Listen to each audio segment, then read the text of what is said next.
పునర్వినియోగ hybrid rocket రూమి-1ను భారత మొట్టమొదటిసారిగా ప్రయోగించింది. 80 కిలోల ఈ రాకెట్ తమిళనాడులోని చెన్నై తీరం నుండి hydraulic mobile container launch pad నుంచి నింగిలోకి దూసుకెళ్లింది.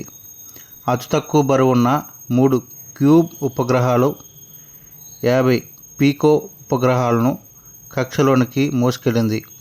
వాతావరణ మార్పులు, పర్యావరణ పరిస్థితులు, ఓజోన్ పొరలో మార్పులు, గ్లోబల్ వార్మింగ్ వంటి అంశాలపై ఈ ఉపగ్రహం అధ్యయనం చేస్తాయి. భూమిపైకి విలువైన సమాచారం చేరవేస్తాయి.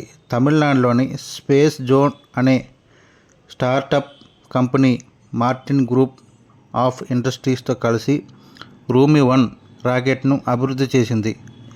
మిషన్ రూమి 2024 విజయవంతం కావడం వెనుక ఆయా సంస్థ కృషి ఉంది. ఈ ప్రయోగంలో 1500 మంది పాఠశాల విద్యార్థులు సైతం పాలు పంచుకున్నారు. రూమి-1 రాకెట్ 35 కిలోమీటర్లు ఎత్తుకు చేరుకుందని, ఉపగ్రహాలను ఉపకక్ష ప్రాంతంలోని విడిచిపెట్టిందని స్పేస్ జోన్ ప్రతినిధులు చెప్పారు.